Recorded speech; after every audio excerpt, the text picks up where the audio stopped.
تیرا دیار ہے دارالسلام یا خواجہ، تجلیاں نئی صبح و شام یا خواجہ، نہ فکر میں نہ غم جام تیرے مستوں کو، تیری نگاہ سے چلتا ہے کام یا خواجہ۔ یہ اللہ تعالیٰ کی طرف سے اس کے اوپر ایک عذاب ہوتا ہے کہ اگر کوئی گناہ کی زیادتی کرتا ہے اور استغفار بھی نہیں کرتا ہے، اللہ کی بارگاہ میں توبہ بھی نہیں کرتا ہے۔ حضور نبی کریم صلی اللہ علیہ وسلم کی کچھ حدیث مبارکہ ہیں جو کہ گناہ کے متعلق ہیں، جو ہم سے جانے انجانے میں گناہ ہوتے ہیں، گناہ کبیرہ، گناہ صغیرہ۔ تیرا دیار ہے دارالسلام یا خواجہ، تجلیاں نئی صبح و شام یا خواجہ، نہ فکر میں نہ غم جام تیرے مستوں کو، تیری نگاہ سے چلتا ہے کام یا خواجہ۔ سبحان اللہ، سبحان اللہ۔ میرے معین، میرے مشکل کشا غریب نواز، ہر ایک حال میں حاجت رواں غریب نواز۔ سبحان اللہ، سبحان اللہ۔ دوستوں، جیسا کہ میں نے اپنے کل لائیو ویڈیو میں بتایا تھا کہ آج انشاءاللہ حضور نبی کریم صلی اللہ علیہ وسلم کی کچھ حدیث مبارکہ ہیں جو کہ گناہ کے متعلق ہیں، جو ہم سے جانے انجانے میں گناہ ہوتے ہیں، گناہ کبیرہ، گناہ صغیرہ، ان کے متعلق وہ حدیث مبارکہ ہے، اور گناہوں کا ہمارے اوپر کیا اثر ہوتا ہے، ہمارے دل پہ کیا اثر ہوتا ہے، اور گناہ کرنے کے کیا نقصانات ہیں، انشاءاللہ وہ سب اپنے اس ویڈیو میں آج بیان کریں گے۔ حضور نبی کریم صلی اللہ علیہ وسلم کی حدیث مبارکہ ہیں جو آپ کو سنائیں گے کہ ہمیں گناہوں سے بچنا چاہیے اور گناہوں سے توبہ کرنی چاہیے۔ وہ اسی کے متعلق حدیث مبارکہ ہیں جو حضور نبی کریم صلی اللہ علیہ وسلم کی ترمذی شریف میں ہیں، ابن ماجہ میں ہیں، مسند فی احمد میں ہیں۔ کافی حدیثیں ہیں گناہ کے متعلق، اور حضور نبی کریم صلی اللہ علیہ وسلم نے کئی جگہ بیان کیا ہے کہ حدیث مبارکہ ہیں، اور جتنی بھی حدیث کی کتابیں ہیں اس میں جگہ جگہ آپ کو مل جائیں گی۔ آپ دیکھیں گے تو آپ کو خود کو پتہ چلے گا، آپ سنیں گے تو آپ کو پتہ چلے گا کہ گناہ کرنے سے اللہ تعالیٰ ناراض ہوتا ہے اور اس کے کیا نقصانات ہیں، اور ہمارے دلوں پر کیا اثر ہوتا ہے گناہ کرنے کا،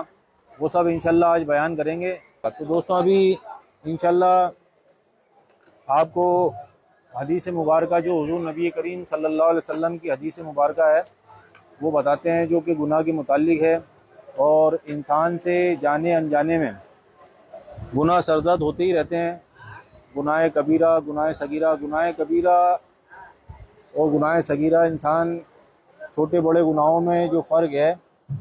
گناہ کبیرہ بڑے گناہ ہوتے ہیں، اور وہ گناہ ہوتے ہیں گناہ کبیرہ جو گناہ کرنے کے بعد بھی انسان کو معلوم ہوتا ہے کہ میں نے گناہ کیا ہے، اس کے باوجود وہ اللہ تعالیٰ کی بارگاہ میں جو ہے توبہ نہیں کرتا ہے، استغفار نہیں کرتا ہے۔ وہ سب گناہ کبیرہ میں اس کی انا اس کو جھکنے نہیں دیتی ہے، توبہ نہیں کرنے دیتی ہے، تو وہ سب گناہ کبیرہ میں شامل ہو جاتے ہیں۔ زنا،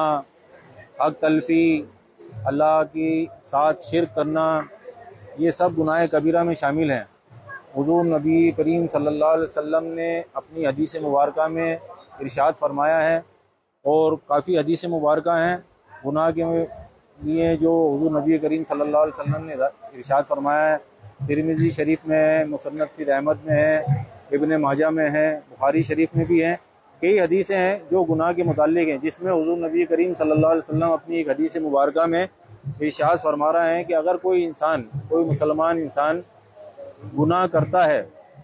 تو اس کے دل پر ایک سیاہ دھبا ہو جاتا ہے، کالا دھبا ہو جاتا ہے، اور اگر وہ شخص استغفار کر لیتا ہے تو اس کی صفائی ہو جاتی ہے، اس کا وہ دھبا جو سیاہ داغ ہے، اس کے قلب پہ جو سیاہ داغ لگتا ہے گناہ کی وجہ سے، وہ ہٹ جاتا ہے۔ اور اگر وہ گناہ میں زیادتی کرتا ہے، اس کے باوجود گناہ پہ گناہ کیے جاتا ہے، تو وہ سیاہ دھبا جو ہے، وہ کالا داغ جو انسان کے قلب پہ لگتا ہے، وہ بڑھتا جاتا ہے، اور وہ ہمیشہ گناہوں میں ہی مبتلا رہتا ہے، اور اس کو گناہ کرنے میں ہی لذت آتی ہے، وہ نیکی کے کاموں سے دور ہو جاتا ہے۔ یہ اللہ تعالیٰ کی طرف سے اس کے اوپر ایک عذاب ہوتا ہے کہ اگر کوئی گناہ کی زیادتی کرتا ہے اور استغفار بھی نہیں کرتا ہے، اللہ کی بارگاہ میں توبہ بھی نہیں کرتا ہے، تو اللہ تعالیٰ کا اس پہ غضب نازل ہوتا ہے۔ ایک حدیث مبارکہ میں حضور نبی کریم صلی اللہ علیہ وسلم نے ارشاد فرمایا ہے اپنی ایک اور حدیث مبارکہ میں کہ تم گناہ سے بچنا اور گناہ کرنے سے اللہ تعالیٰ کا غضب نازل ہوتا ہے۔ تو یہ جیسا کہ میں نے آپ کو بتایا، انسان گناہ تو کرتا ہے لیکن اس کی توبہ نہیں کرتا، استغفار نہیں کرتا ہے، تو اس کے قلب پہ وہ جو سیاہ دھبا ہوتا ہے وہ بڑھتا جاتا ہے اور اس کا قلب جو ہے وہ زنگ آلود ہو جاتا ہے۔ تو اسی لیے حضور نبی کریم صلی اللہ علیہ وسلم اپنی حدیث مبارکہ میں ارشاد فرما رہا ہے کہ گناہ سے بچو اور اللہ تعالیٰ کی بارگاہ میں توبہ استغفار کرتے رہو، کیونکہ آپ گناہ سے بچیں گے اور اللہ تعالیٰ کی بارگاہ میں توبہ کریں گے تو بے شک اللہ تعالیٰ توبہ قبول فرمانے والا ہے۔ اور حضور نبی کریم صلی اللہ علیہ وسلم فرما رہے ہیں کہ دلوں میں زنگ لگ جاتا ہے۔ اپنی ایک حدیث مبارکہ میں ارشاد فرما رہے ہیں کہ اگر آپ گناہ کرتے ہیں تو آپ کے دلوں میں زنگ لگ جاتا ہے، اور وہ زنگ کس طریقے سے ہٹتا ہے کہ آپ اللہ تعالیٰ کی بارگاہ میں استغفار کرو، اللہ تعالیٰ سے توبہ کرو تو وہ زنگ ہٹ جائے گا اور آپ کے قلب کی صفائی ہو جائے گی، آپ کے دل کی صفائی ہو جائے گی۔ یہ دل پر اثر یہی ہوتا ہے انسان کے گناہ کرنے سے، تو ہمیں گناہ کرنے سے بچنا چاہیے۔ اور کئی حدیث مبارکہ ہیں جس میں حضور نبی کریم صلی اللہ علیہ وسلم نے ارشاد فرمایا ہے کہ بے شک گناہ کرنے سے جو ہے اللہ تعالیٰ اس پہ اپنا عذاب نازل کرتا ہے، اور وہ انسان جو گناہ کرتا ہے وہ رزق سے محروم ہو جاتا ہے، اللہ تعالیٰ اس کے رزق کو تنگ کر دیتا ہے، اس کو رزق سے محرومی حاصل ہوتی ہے، اللہ تعالیٰ اس کا رزق سے اس کو محروم کر دیتا ہے۔ تو ہمیں گناہوں سے بچنا چاہیے، اور اللہ تعالیٰ کے نزدیک اپنی ایک حدیث مبارکہ میں حضور نبی کریم صلی اللہ علیہ وسلم نے یہ بھی ارشاد فرمایا ہے کہ توبہ کرنے والے جو لوگ ہیں، جو انسان توبہ کرنے والے ہیں، وہ اللہ تعالیٰ کے پسندیدہ ہوتے ہیں، کہ آپ اپنی غلطی پہ جو ہے اللہ تعالیٰ سے، اپنے گناہوں پہ اللہ تعالیٰ سے توبہ طلب کر رہے ہو، اس کا رحم طلب کر رہے ہو اور اس کی بخشش طلب کر رہے ہو، تو یہ ایسے لوگ جو ہیں اللہ تعالیٰ کو پسند ہے اور اس کے پسندیدہ لوگوں میں شامل ہوتے ہیں۔ اور جب آپ توبہ کر لو تو اس گناہ کی طرف مڑ کے مت دیکھو۔ اگر آپ نے اللہ تعالیٰ کی بارگاہ میں سچے دل سے اپنے گناہوں کی توبہ کر لی، بے شک اللہ تعالیٰ جو ہے اپنی دنیا میں جتنے بھی بندے ہیں ان سے 70 ماہوں سے زیادہ محبت کرتا ہے، تو آپ یہ کیسے سوچ سکتے ہیں کہ وہ آپ کی توبہ کو قبول نہیں کرے گا؟ لیکن انسان اپنی انانیت کی وجہ سے اور اپنی غفلت کی وجہ سے گناہوں میں ہی مبتلا رہے، کوئی نیک کام نہیں کرے، صرف گناہ ہی گناہ کرتے رہے، اور وہ یہ سوچے کہ میں اللہ تعالیٰ کی بارگاہ میں، بے شک وہ توبہ قبول کرنے والا ہے، لیکن آپ گناہ کرنے کے باوجود پھر گناہ پہ آمادہ رہو، گناہ کرنے پہ آمادہ رہو اور گناہ کرتے جاؤ، تو ایسے شخص کو اللہ تعالیٰ گناہوں میں ہی مبتلا کر دیتا ہے، اور اس کے ساتھ ایک شیطان کو مسلط کر دیتا ہے، یہ کہ تو اب نیکی کے راستے کی طرف نہیں آ پاتا ہے، وہ انسان وہ ان گناہوں میں ہی مبتلا رہتا ہے، اور اس کو نیکی کے کاموں میں لذت، اس کی آنکھوں کے سامنے پردہ آ جاتا ہے، اس کو نہ تو نیکی کے کام نظر آتے ہیں، نہ اس کے خواب و خیال میں، نہ اس کے ذہن میں نیک کام کرنے کے کوئی خیالات آتے ہیں۔ یہ اللہ تعالیٰ کا سب سے بڑا عذاب ہے۔ اگر آپ گناہ میں مبتلا ہو گئے تو گناہ کی زیادتی کرتے جا رہا ہو تو اس شخص کے اوپر اللہ تعالیٰ کا یہ عذاب ہوتا ہے کہ اس کے خواب و خیال میں، نہ اس کے ذہن میں یہ بات آتی ہے، نہ یہ خیال آتے ہیں کہ یا تو میں اللہ تعالیٰ سے اپنے گناہوں کی توبہ طلب کر لوں اور یا کوئی نیک کام کروں کہ میں نے اتنے گناہ کرے ہیں تو میں نیکی بھی کماؤں اور اللہ تعالیٰ کی بارگاہ میں توبہ بھی کروں۔ تو یہ سب سے بڑا عذاب یہی ہے کہ جو انسان گناہوں میں مبتلا ہو جاتا ہے تو اللہ تعالیٰ پھر اس کو نیک راستے کی طرف نہیں موڑتا ہے، وہ اس کو انہی گناہوں میں مبتلا رکھتا ہے۔ تو یہی عذاب ہے جو حضور نبی کریم صلی اللہ علیہ وسلم نے جو ارشاد فرمایا اپنی حدیث مبارکہ میں کہ گناہ کرنے سے اللہ تعالیٰ کا عذاب نازل ہوتا ہے۔ تو اس سے بڑا عذاب تو اور کچھ ہو ہی نہیں سکتا ہے کہ انسان کی سمجھ کو اللہ تعالیٰ بدل دیتا ہے، پھیر دیتا ہے، اس کی آنکھوں کے اوپر پردہ ڈال دیتا ہے، پھر اس کو صرف گناہ میں کرنے میں ہی لذت حاصل ہوتی ہے، نیک کاموں میں لذت حاصل نہیں ہوتی ہے۔ لذت تو کہاں سے ہوگی، وہ نیک کام تک پہنچ ہی نہیں پاتا ہے، اور اس کی انانیت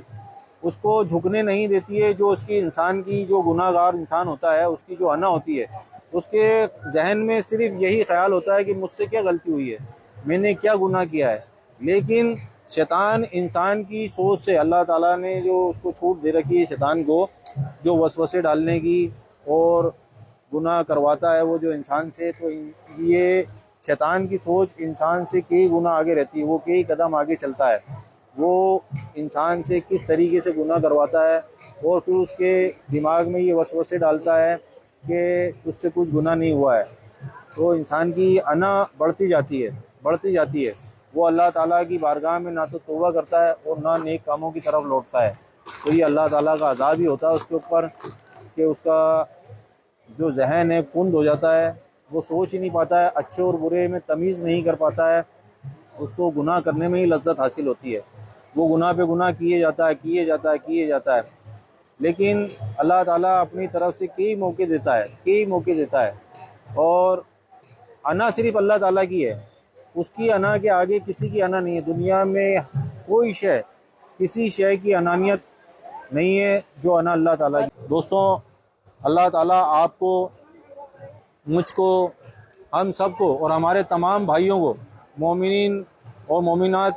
جتنی بھی ہیں، مسلمین اور مسلمات، ہمارے جتنے بھی بھائی ہیں، مسلمان بھائی ہیں، مومن بھائی ہیں، ان سب کو گناہ کرنے سے بچائے رکھے اور ہم گناہوں میں مبتلا نہیں رہیں۔ اللہ تعالیٰ ہم سب پر اپنا فضل عطا فرمائے، اپنا کرم عطا فرمائے اور تمام برے کاموں سے ہم کو باز رکھے، اور ہماری توبہوں کو، جو ہم اللہ تعالیٰ کی بارگاہ میں توبہ کرتے ہیں، اس کو قبول فرمائے۔ حضور نبی کریم صلی اللہ علیہ وسلم نے واضح طور پہ کئی اپنی حدیث مبارکہ میں ارشاد فرمایا ہے کہ ہمیں گناہوں سے بچنا چاہیے، اور اپنی ایک حدیث مبارکہ میں حضور نبی کریم صلی اللہ علیہ وسلم نے ارشاد فرما رہا ہے کہ کیا میں تمہیں نہیں بتلا دوں کہ تمہاری بیماری کیا ہے اور اس کی دوا کیا ہے؟ تو حضور نبی کریم صلی اللہ علیہ وسلم نے آگے ارشاد فرمایا کہ تمہاری جو بیماری ہے وہ گناہ ہے، تمہارے گناہ ہے، تمہاری بیماری جو ہے وہ تمہارے گناہ ہے، اور اس کی دوا کیا ہے؟ اس کی دوا بھی بتائیے، حضور نبی کریم صلی اللہ علیہ وسلم نے اس کی دوا بھی بتائیے۔ اس کی دوا کیا ہے؟ استغفار ہے، اللہ تعالیٰ کی بارگاہ میں توبہ طلب کرنا، یہ اس بیماری کی جو ہے دوا ہے، جو حضور نبی کریم صلی اللہ علیہ وسلم اپنی حدیث مبارکہ میں ارشاد فرما رہے ہیں۔ کرم کر دو کرم کی بار ہے، اگر کرم کر دو تو بیڑا پار ہے، اللہ کے محبوب کی تربت کا تصدق، شاہان شہداء کی عظمت کا تصدق، اپنے دروازے سے نعمت بخش دیجئے بخش عالم آپ کا دربار غریب نواز، ہر کے آمد بردرت خالی نہ رفت، گرچہ خالی بود از روز الست، اے دل بغیر دامن سلطان اولیاء، یعنی حسین ابن علی جان اولیاء، تیرا دیار ہے دارالسلام یا خواجہ، تجلیاں نئی صبح و شام یا خواجہ، نہ فکر میں نہ غم جام تیرے مستوں کو، تیری نگاہ سے چلتا ہے کام یا خواجہ، در در خراب خستہ فرا لے کے التجا، پایا کہیں نہ منزل مقصود کا پتہ، آخر تیرے کرم نے پکارا ادھر تو آ، حاضر ہوا ہوں در پہ یہ دیتا ہوا صدا، یا معین احمد مرسل کی رسالت کے لیے، یا معین حیدر و صفدر کی ولایت کے لیے، یا معین حضرت خاتون قیامت کے لیے، یا معین شبیر و شپر کی عظمت کے لیے، برد و دامن ان کا پنجتن کے لیے غریب نواز، تیرے گدا ہیں گناہ گار متقی دونوں، تیرے گدا ہیں گناہ گار متقی دونوں، برے بھلوں پہ تیرا فیض عام یا خواجہ، اس توقع پہ کہ تقدیر یہاں بنتی ہے، اس توقع پہ کہ تقدیر یہاں بنتی ہے، جمع ہو جاتے ہیں تقدیر کے مارے خواجہ، جمع ہو جاتے ہیں تقدیر کے مارے خواجہ، تیرے پائے کا نہ کوئی پایا خواجہ، تیرے پائے کا نہ کوئی پایا خواجہ، ہم زمیں والوں پہ اللہ کا سایہ خواجہ، اس کی در حبیب خدا تک رسائی ہے، اس کی در حبیب خدا تک رسائی ہے، پیشانی جس نے خواجہ کے در پہ جھکائی ہے، خواجہ کی نگاہوں کا کرم دیکھ رہا ہوں، خواجہ کی نگاہوں کا کرم دیکھ رہا ہوں، مٹتے ہوئے ہر رنج و الم دیکھ رہا ہوں، مٹتے ہوئے ہر رنج و الم دیکھ رہا ہوں،